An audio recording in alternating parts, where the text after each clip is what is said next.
Why? Eh. Ito po ang prutas na wala dito sa Thailand at finally, nahanap na ng asawa ko online. Uy! Ang tagal ko na kung hindi nakatikim nito. Ayan o. Kay Mito, mga kaumami. Ayan, malinis na. Hugasan na natin. Nakakamiss yung amoy.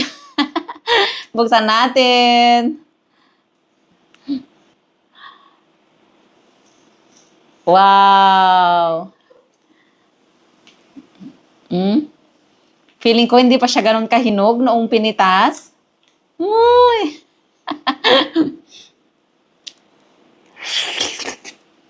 Mm.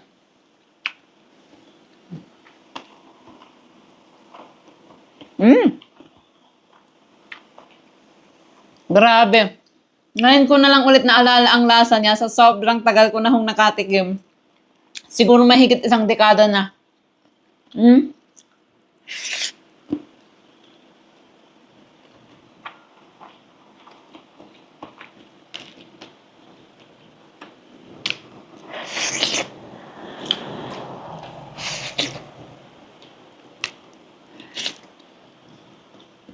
Nasigput pa eh.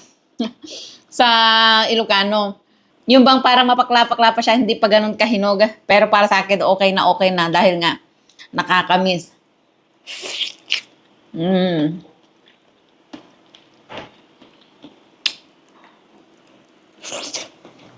Wow. Nung bata pa ako, sa bahay namin sa probinsya, meron po kaming malaking puno nito. At ito yung halos araw-araw mong merienda kapag ganitong tagkay Mito. Ayan, parang may uod itong isa. May uod po siya. Wait, palitan natin. Ito, try natin tong maganda. At yun nga, napakarami pong bunga ng kay Mito namin noon. Parang naging snack na siya ng buong barangay. Ito, maganda. At dati, kapag inaakyat, edi may tao sa... Oh, may uod din siya. Kaumami. Ano ba yan? Gumagalaw. Ala, gumagalaw-galaw pa, oh.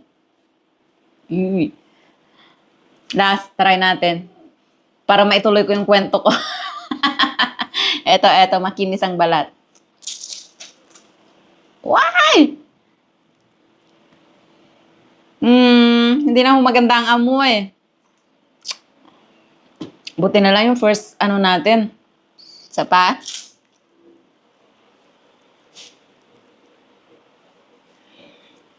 Parang may ibang amoy po siya. Pero yung una, ang ganda. Parang bubuksan natin lahat.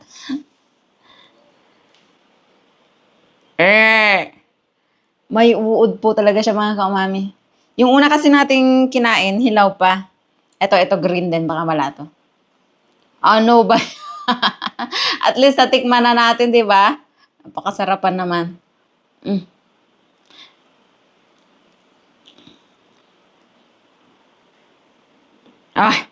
Parang nahulog nung pinitas. Ayan, oh. Nabulog yung kalahati niya. Parang walang matitira para sa aking asawa.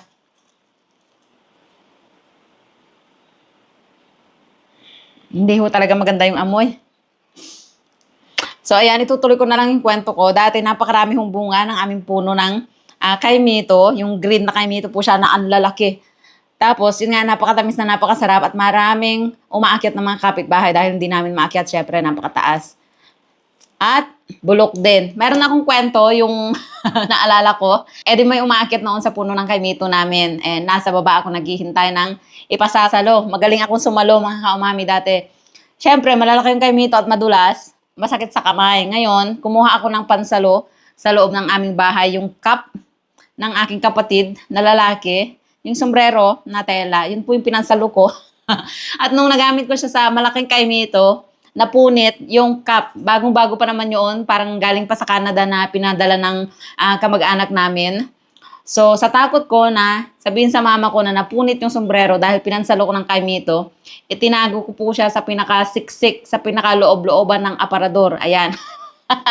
Ngayon ko lang ito ibubunyag. Charot. Naalala ko kasi dahil sa kay Mito. Hindi ko na alam kung anong nangyari dun sa cup, kung natagpuan ba ng mama ko na sira na, kung naisisi ba niya sa iba. Dahil walang naitanong sa akin, hindi ko na nalaman kung anong nangyari. So yun lang, nakakatawa na nakakalungkot na experience. At nakakalungkot din ang ating kay Mito ngayon dahil lahat ay may uod.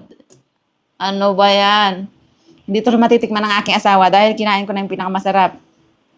Buti na lang may isa. At least isa tayong natikman. Ay, ito. Ayoko nang kainin kasi may ano siya. Yung kinain ho natin, ang bango na, ang sarap. Perfect na perfect. Ayan, no? Kasi siguro hilaw pa. Yung iba, inuud na. So, ayun. At least natikman ho natin ang kay Mito dito sa Thailand. At hindi naman siya ganun kamahal. So, nakakapanghinayang. Pero ganun talaga. Malayo din ho kasi ang pinanggalingan ng ating kay Mito. Yun lang.